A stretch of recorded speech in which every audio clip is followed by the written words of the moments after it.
for quite some time now in terms of this great achievement. I think a lot of people are like blown that in the 200, almost 300 years that Princeton University has existed, that there's never been a Black Valley. I didn't believe it. But since we're here and we're talking cash shit, yes, let's go ahead and get into this week's Hot Topics. This week's Hot Topics was named, and thank you. You know what, you guys? Here's what I would like to do. I would like to have weekly naming ceremonies for these shows. This week's show naming is brought to you by the letter B for Baxter. And the name of this week's show is Every Day is Sunday and Chick-Fil-A is closed. So did any of you last night see the final farewell showing of the LA Lakers against Utah Jazz game? I absolutely was brought to tears. I had an opportunity to watch like the fourth quarter, and this aired on ABC last night. It was a televised reshowing of one of the last games, or the last game that Kobe Bryant played as a member of the Lakers against the Utah Jazz, where he scored 60 points or 61 points in that game, after being down by 10 and rallying back to beat the Utah Jazz by 3 points, I believe. So huge game, huge night for Kobe. And the part that really choked me up was at the end of the game. The entire family is there, including, rest in peace to young Gianna Bryant, who perished with her dad. But there's a moment in the end of the game where you see Kobe look over at Gianna and Vanessa and the other children and his children, and he gives them this kind of like just adoring gaze and smile, and it just broke my heart. It just absolutely broke my heart. I'm still marveling at the grace and the elegance to which this family is handling all of this. And quite frankly, the family of all 9 people that perished. So as you know, Vanessa Bryant filed a wrongful death lawsuit against the helicopter company that was flying the aircraft of the time of death of Kobe and Gianna. Well, according to TMZ, a relative of the pilot responded to the wrongful death lawsuit and stated that the passengers are the ones who are responsible for the crashing of the helicopter, not the pilot. The relative also alleged that they knew the risks that were involved and were negligent. And I quote, "Any injuries or damages to the plaintiffs and or their decedent were directly caused in full and or in part by the negligence or fault of plaintiffs and or their decedent, including their knowing and voluntarily encountering with the risks involved." And that this negligence was a substantial factor in causing their purported damages and death, for which this answering defendant bears no responsibility. If you remember, the LAPD and all the helicopters, the LAPD had grounded all their helicopters that same day due to the density of the fog that existed in the LA area. And it was reported that during this flight, the pilot was flying at 184 miles an hour in the fog when he did ultimately crash into that Hollywood Hills area. So, listen, I think oftentimes in death, we are always trying to figure out who is responsible for, whatever it is that you are going through. And I think that's natural. I think that's a natural human course to want to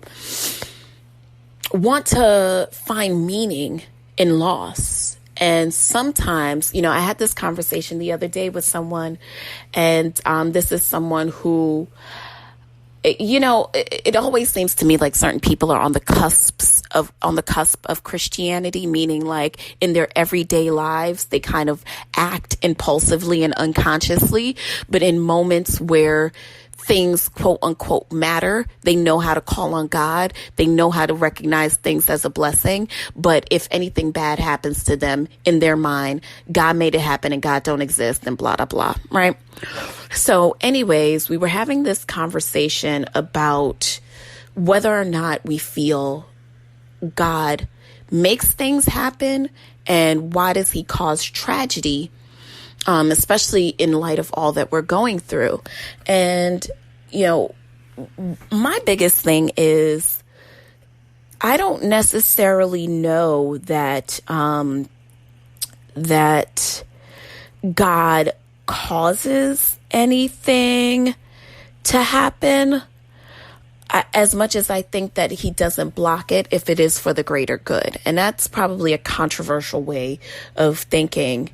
But in my mind, I think that I've never been one to attribute all things to the power of God, because as a Christian, I am always keeping in my mind that what we struggle with is not just this wielding God who stands on high looking down below us, just orchestrating like this complete shit show. But what we're dealing with is principalities and powers, that of forces seen and unseen. So, evil impacts the world regardless of who you are. And suffering is, unfortunately, par for the course, which sometimes can't be explained or swept away.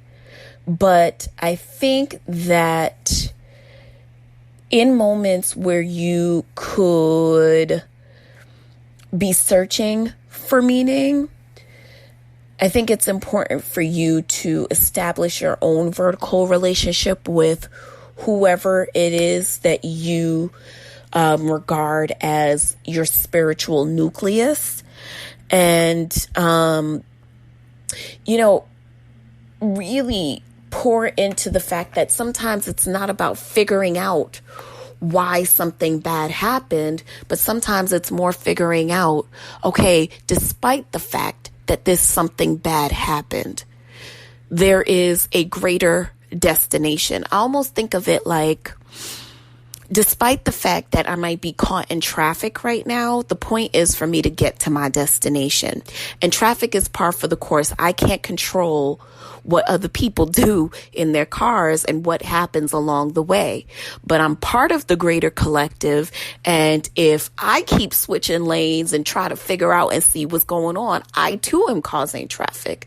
So what's best for me is to change up my countenance. Come on, words. Change up my countenance, get into a different vibration, and accept the fact that it is not about what is happening necessarily in this journey, but what can I do to,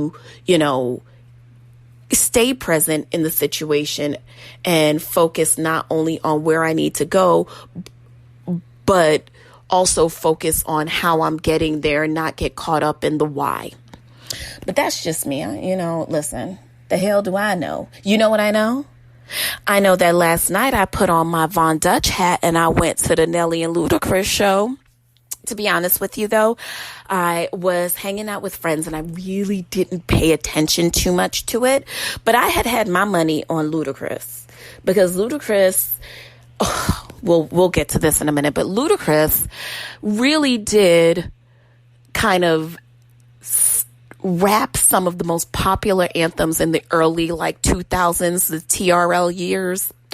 And I actually just said to my friend last night, I miss, and you guys got to admit it too, in the world of mumble rap, Future just dropped an album last week with 21 songs that sound the exact same. They are the same song over and over and over and over again. So when Ludacris, because apparently Nelly had, I think he had dial-up AOL. So while he was waiting for his dial-up to get popping, Ludacris decided to take all 270,000 of us on a journey to listen to his new music. And at first I was bopping like, hey, I like this. This is nice and fun. Hey.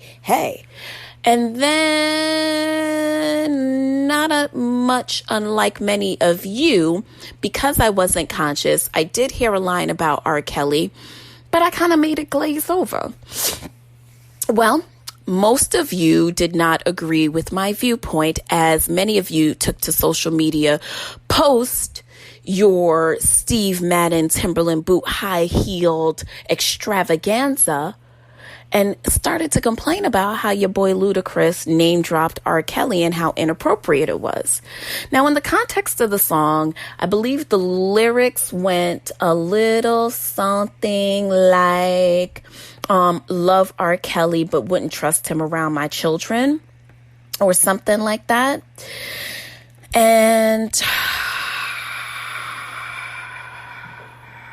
listen, what I do know is this. I know that we all have a sensitivity to R. Kelly right now. And, I think that there is a level of consciousness that exists with some people. And sometimes I'm not sure if their point is to get people to hold on to the anger as long as possible, or if their point is to say, hey, here's a situation going on. We only know but so much about it, because unless we are the ones directly involved in it, we kind of just take a little bit of the information here and there, and we sew together our own tapestry of truth, which is bullshit, but we do it all the time.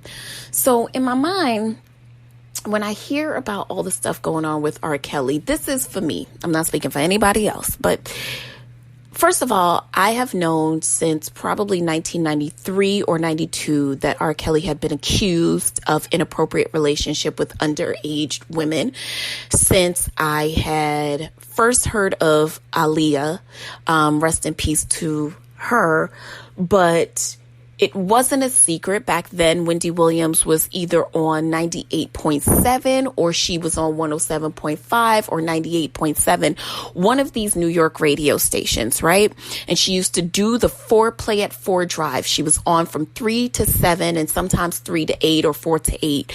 And she would do the foreplay at 4 every day. And she would Wendy Williams, you know what? I want to give you a bouquet of roses. I really do think that you should hang up your jersey, because not for nothing, I think you're a little Looney Tunes in some ways right now, but I love that about you. But Wendy used to tell us the truth a lot back then, and niggas hated her for it. And she talked a lot back then about R. Kelly and inappropriate relationships, not only with Aaliyah, but with allegedly other people as well. And we still bopped to his music for about another solid 20 something years. At least I did after that. I didn't hold him accountable for it, even though I knew. By and large, I didn't start holding R. Kelly accountable until even after Aaliyah died. I don't think that I did. I think I still would tap my foot if I heard him at a barbecue or at a function. I may step in the name of love at a function, knowing damn well, I will always struggle with the conversation. Can you separate the art from the artist?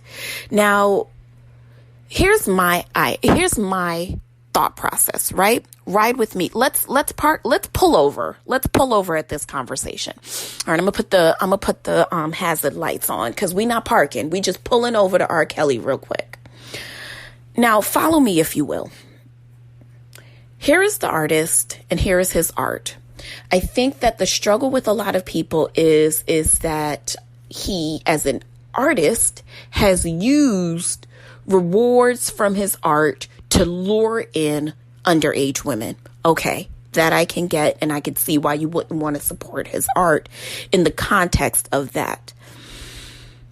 I do feel, though, that in a time where there are so many celebrities who are selling